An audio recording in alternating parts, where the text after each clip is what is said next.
guys, Ron here, and over the last year I released a couple of videos where I made pre-evolved forms of legendary Pokemon, so how about I do the opposite, creating evolved forms for legendaries. But most legendary Pokemon look even more elaborate than the average evolved form Pokemon. Thankfully, there's a subset of legendaries known as Mythicals, and even more specifically, what is fan-dubbed as Pixie Mythicals. Basically, all those tiny mythical Pokemon with 600 base stat totals. Those definitely have room for evolution. I'm gonna try to expand on the designs and lores of these Mythicals and give them some character development to complete their arcs. Make sure to check out my previous Pokemon creation videos and consider leaving a like and subscribing if this is your cup of tea. Remember that many of the Pokemon that I made this year and will continue to make in the next year will be part of a future region I'm developing, so stay tuned and check out the previous Fakemon videos I made, like the legendary pre-evolution videos I already created, when you're done with this video at least. So let's begin with the first mythical in the franchise, Mew. I'm not explaining Mew, but I will explain my concept for its evolved form. The idea is basically going to be expanded from the fact that Mew contains the DNA of all Pokemon.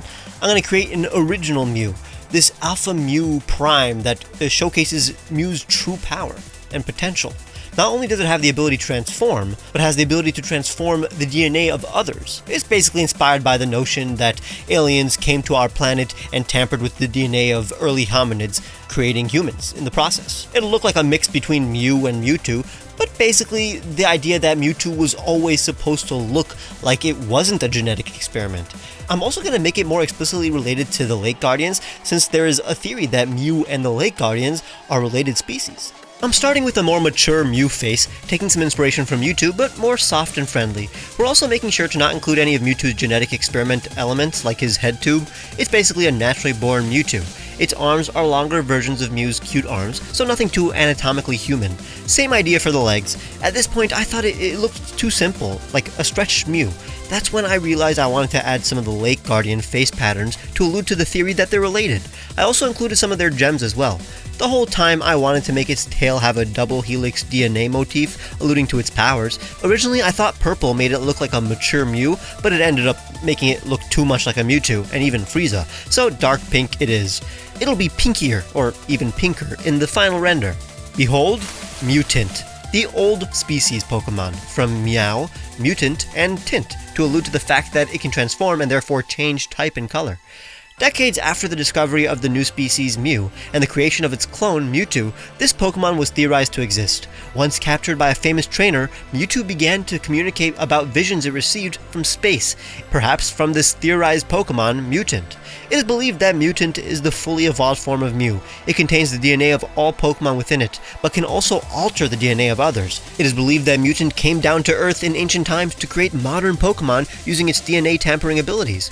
Perhaps before its arrival, Pokemon did not harness the elements and have the ability to communicate between species. Archaeologists believe it was created by Arceus along with the Lake Guardians of Sinnoh. It is unfathomably intelligent. We do not know its goals, but are sure it does not possess ill will. We believe it will protect Earth as long as the remaining Mew are not harmed. Mewtwo has become obsessed with meeting Mutant. Mewtwo says that it's excited by the prospect of learning from such a powerful rival. In fact, that's how Mew on Earth evolved into Mutant. It comes into contact with a Mewtwo who has seen visions of Mutant. When Mewtwo telepathically shows Mew images of Mutant, Mew regains memories and remembers that it can even evolve into Mutant, along with a sudden boost in intelligence, triggering evolution. This would only happen in the Fakemon region I'm currently developing, in which you're able to capture a Mewtwo with these visions in the post-game. Mutant has the ability to synchronize, but it was super tough making a natural-looking evolution to Mew that looked both like an adult Mew, but also has some similarities to Mewtwo, whose traits were manifested inside of Mewtwo because of it technically sharing Mutant's DNA as well. Perhaps scientists were trying to make a clone of Mew, and it came out looking a bit like Mutant, mixed with test tubes and human DNA, thus making Mewtwo look the way it does. I love the energy this Pokemon has, intimidating, super intelligent looking, but potentially friendly. Next is, well, the second mythical Game Freak ever gave us, Celebi. Celebi's name comes from its Japanese name, Celebi, which potentially comes from the Roman goddess of agriculture, Ceres. I'm going to turn Celebi into a fully fledged agricultural spirit. It'll be based on benevolent fairies, and will go from protecting the forest to full-on helping civilizations grow crops. And of course, time travel shenanigans will be part of its lore too. But that has nothing to do with the design, so let's go. It's a blooming Celebi. The flower is finally popping out, and instead of antennas, it'll have antenna-like stamens in the flower. I didn't know if I wanted it to have a pose like it was racing through the sky and time, or a graceful fairy pose. I'll eventually opt for the graceful fairy. I know I want it to have a flower dress, but I also don't want it to look too feminine. I'm changing the pose completely and slowly turning the dress into more of a gown or a long coat with coattails. Less Tinkerbell, more ambiguously gendered ballerina. This pose is incredibly majestic, but after figuring out the layout of the flower, the colors really bring it all together. I mean, what's a flower without its color? It's a darker Celebi, nothing unexpected. Meet Celebi, the season Pokemon. From Ceres, a Roman goddess of agriculture, Sylph, which is a fairy, and Sif, the Norse goddess of fertility. What's funny is that it was originally going to be called Celesilph, but I by mistake left out the L, and once I looked back at this deck sheet I realized my mistake, but chose to keep it spelled this way when I remembered of the existence of Sif, the Norse goddess and Thor's wife. Celebi is a fairy type now. After wandering through time as a Celebi, Celebi chose our time to settle in and protect. Celebi only does this once they find a human who is kind to nature and Pokemon. They watch over crops and will cause them to grow instantly using their time travel abilities.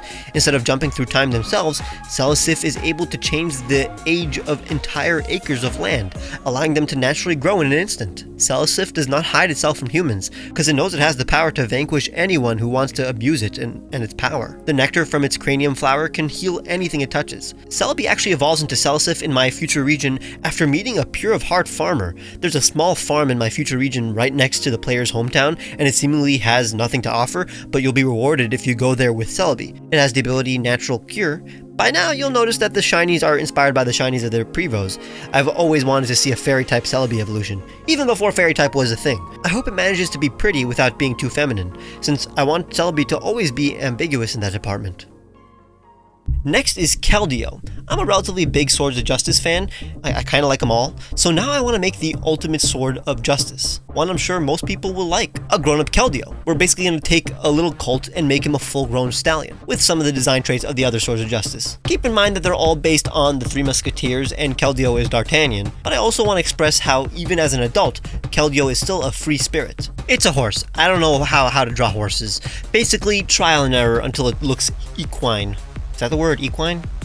Then, adding some of Keldeo's crests and horns throughout the beginning phase, I tried to add the nose that the other three Swords of Justices have.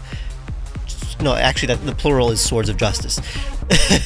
But they're all based on ungulates, while this is a horse, so their cute nose does not work on a long horse's face. So I abandoned that attribute and made it look independent. He's happy and free. Gave him a collar inspired by 17th and 18th century fashion, shorter version of Keldeo's resolute hair, and gave it almost Clydesdale-like fur on its legs that also looks like the cuffs of an outfit.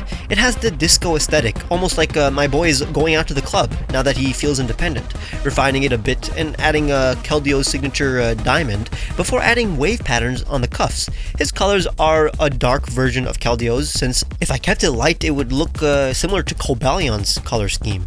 I thought the bright red hair was too childish, so I decided to make its color scheme more cohesive and gave it a white wig inspired by 18th century French fashion. Keep in mind that the Three Musketeers takes place a century before this kind of fashion was a thing, but I wanted Keldeo to represent a newer age than the previous Swords of Justice. Check out Keldeo, the Stallion Pokemon, a water fighting type. After training with the Swords of Justice and mastering Sacred Sword, a mature Keldeo evolves into Keldeo.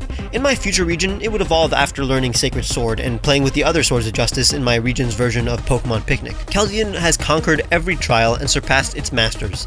Keldeo has managed to keep its hopeful disposition upon evolution, but feels responsible to protect people and Pokemon. It has survived harsh battles and developed its horn to the point where it can slice through anything. Keldeo has gained a following of admirers and seems to know a friend in every environment it returns to. It continues to travel the world using its water-propelling legs. It can jump higher than any Pokemon by unleashing an endless blast of water from its hooves. It is able to subdue an entire horde of foes using all that it has learned from the Swords of Justice. It has the ability Reckless, with one of the most beautiful shinies known to man. I just realized now that I'm scripting this that I subconsciously incorporated some design aspects from the original Nightwing costume. It makes sense, since just like how Nightwing used to be Batman's first Robin, so did Keldeo train under Cobalion and basically become his own superhero. I've always been intimidated by drawing horses, and this is, I believe, my first horse Pokemon. It turned out great. My favorite Fakemon in the video. What I've wanted since I've laid eyes on Keldeo. Some time skip character development, my favorite trope. Finally, Marshadow. Love this dude. Its Zenith form is to die for. Cute and cool at the same time. So let's make a more brutish evolved form. Marshadow is based on the concept of shadowboxing, but it's visually inspired by the Night Marchers of Hawaiian mythology. I'm going to take inspiration from Hawaiian and Polynesian warriors and make a ghost soldier with a more pronounced helmet, cape, and even a ghostly weapon that can transform. It fights in plain sight and will be more colorful. I randomly just found this art right now.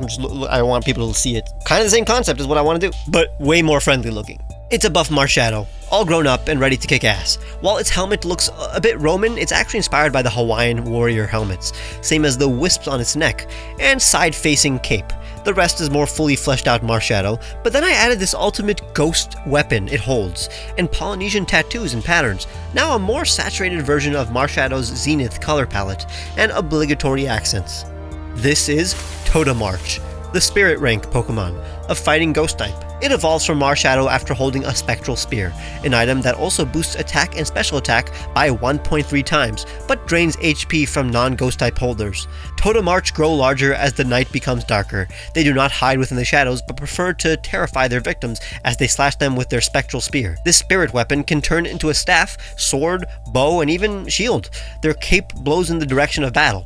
They have spent centuries as Marshadow learning all of the martial arts humans have to offer, and now utilize it in battle. They feel restless when not engaging in combat. A hardy duel is enough to soothe their tormented soul.